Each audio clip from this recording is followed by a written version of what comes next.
Welcome to the newest edition of the DFO podcast. What we're going to be doing in these collective episodes over the next 50 weeks is jumping through every state and what they offer. And we'll probably stick closer to deer hunting. We'll go over a little bit of the other seasons in some of them. The order I'm going to be doing it in is the order they joined the union instead of alphabetical order or anything. I like to do things just different, so that's where I'm going to be going. So this will be the inaugural episode of it. It'll run for the next 50 weeks. They will come out on Thursdays. So each one will be titled basically what state they're in. So some of the things we're going to go over in each and every episode is when they joined the union. Obviously, it'll be in the order of when they did by the date. What they offer when it comes to public land hunting, how much property they have, if it's an over-the-counter, if it's a draw, their deer density, if we can locate it in the different states, just what their license costs, just different things I want to try and go over with every state, because as I'm learning, I want to try to educate other people, because I'm learning this as I do the research for each one. If you know more about what I'm doing than I'm doing on those states, and reach out and let us know the things are correct in them, because I'm finding everything I can. Some of the stuff can be a little bit confusing, so we're going to go from there. And that's how this is going to work over the next 50 weeks. Hope y'all enjoy it. I've researched several of them so far, and I enjoyed myself trying to learn more about each state. Thanks. Delta Lodge Outdoors. This is your view of every state from more like a 30,000 viewpoint. Hey, everybody. Welcome back to the States Edition podcast. This is your host, Julius Craig. On today's episode, we're going to talk about Kentucky. Became a state June 1st, 1792. Kentucky's one of those fun states. Like I said, throwing a list of top 10 together, it'd be hard not to put Kentucky on it. So it's known for producing some good bucks over the years and everything. Overall, semi-user friendly, I guess you'd say, like they're, and like cost-wise.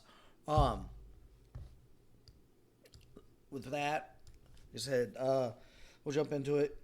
It has over 1.5 million acres of public land. Their deer herd is estimated at a little less than 1 million, around 980,000. It fluctuates. They've averaged about 145 to 150 head of deer killed annually the last few years. With their buck harvest going up, it's up to around 90,000 of that 145,000 that was killed last year were bucks. So they're getting more of their, I guess they're getting a better ratio going on by doing that, but they're getting some really good deer. And I know other people that have hunted there may come back and tell me something different. I know I've got a couple buddies that have hunted there, and I've got a few friends that live there. Overall, great state to go hunt.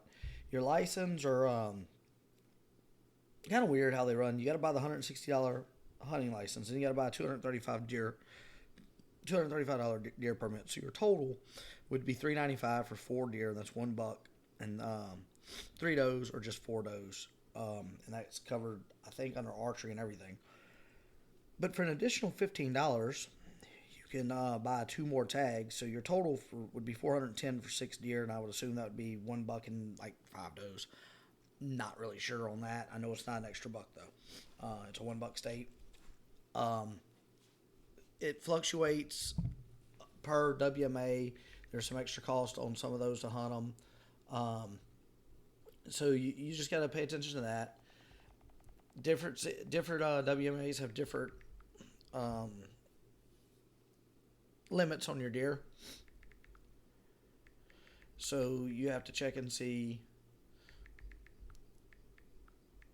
what those are, because like I said, they fluctuate a little bit. Kentucky's deer season, there's an archery season that starts September the 6th and runs to the 19th. Then crossbow starts the 20th of September and runs to January 19th. So then you get into like youth only, muzzleloader, and modern gun and all that. So you have an October, middle of October muzzleloader. Then you have a late December one. Free youth weekend is December 28th, 27th through 28th of 25. Not sure if that works for out-of-state people or not. That might be really cool to look into.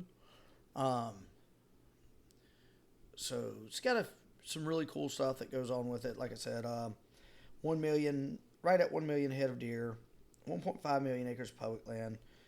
They average like 25 deer per square mile, and that's, like I said, their average is pretty good numbers. It's I like the early bow season starting because you get a really good chance for a velvet buck. And I also like that they consider crossbow different than regular archery, which is cool to me.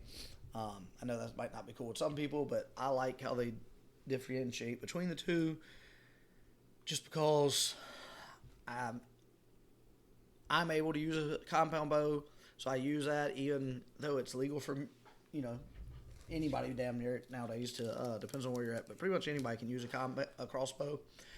I've just stayed away from using them. They're just, to me, big and lunky and everything, and like I have a 10-point M1 that I won on a Facebook drawing group, $32 spot. That's what Hunter killed his first deer with. I'm not knocking them. I'm not knocking people that shoot crossbows. They're just not for me.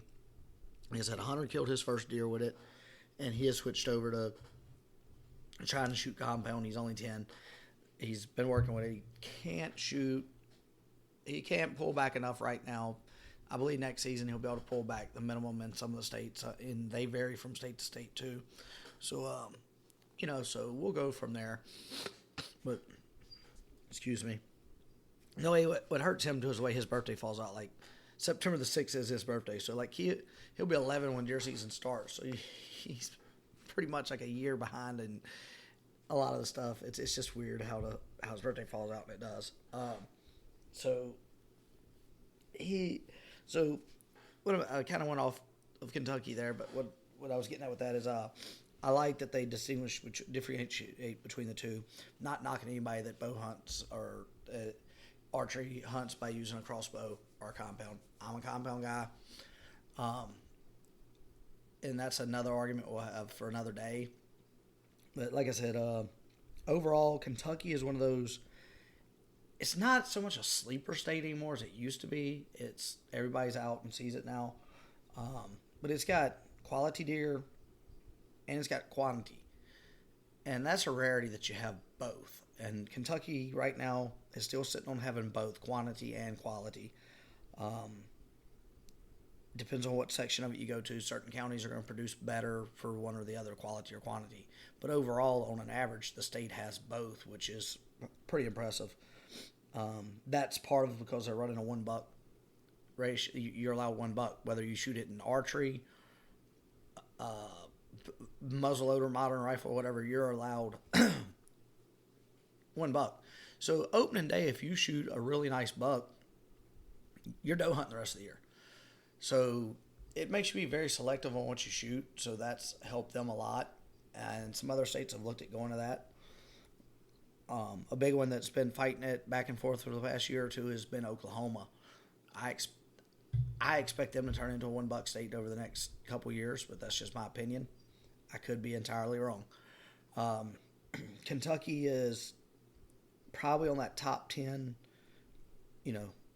states to hunt, and that's not my crossover states. Like I said, I'll have a top 10 that I would hunt and top 5 crossover that there's something that you can do other than deer hunt, which would be most of it's bear. But it does say, if y'all listened to Vermont last week, you'll see Vermont's one of those that definitely goes on your top 5 with the bear. And New York would probably be a top 5. We'll get to that later. I've done some research on it. I've already done it. It would be a top 10 state, but I believe it would be on the top 5 list for crossover. Kentucky is top 10 for just deer in general. They produce some great ones. They're going to continue with the way they're doing things, I do believe. Their elk population is getting stronger each year too. So you're looking at being able to, and it's a draw on their elk. That's what's helped it. So their model is doing pretty good. And a rundown of it: 25 deer per square mile on average. 1 million, just under 1 million deer, a head of deer for their herd. They average about 150,000 a year annually that they kill, and about 2/3 of that is usually let's see, 90,000 of it, 85 to 90,000 of it the last couple of years have been bucks, so not quite 2/3. Over 1.5 million acres of public land to hunt. You can kill 1 buck and 3 does or 4 does. You can buy 2 extra tags to up your does. So you could probably kill 1 buck and 5 does on private land. Like I said, your public land, which is the main thing we do, varies from where you're at. So make sure you check those rules and regulations. It's $160 for your hunting license, plus $235 for your deer permit, and that's up to 4 deer, $395. You can add the 2 more tags for $15, which brings your total to $410 for up to 6 deer. If you're going to hunt public land, check and make sure those regulations, check and see what the specific regulations for each one of those public lands is. Also, know that some public lands require certain permits that others don't. That is your overall view of Kentucky. Like I said, it's gonna be it is a top 10 to me. Excuse me, I'm so sorry. It's a top 10 to me. Anybody that wants to add to Kentucky, please reach out to us. Like I say, would love to have somebody on some of these states. Thank y'all, Julius Craig, Delta Fly Outdoors.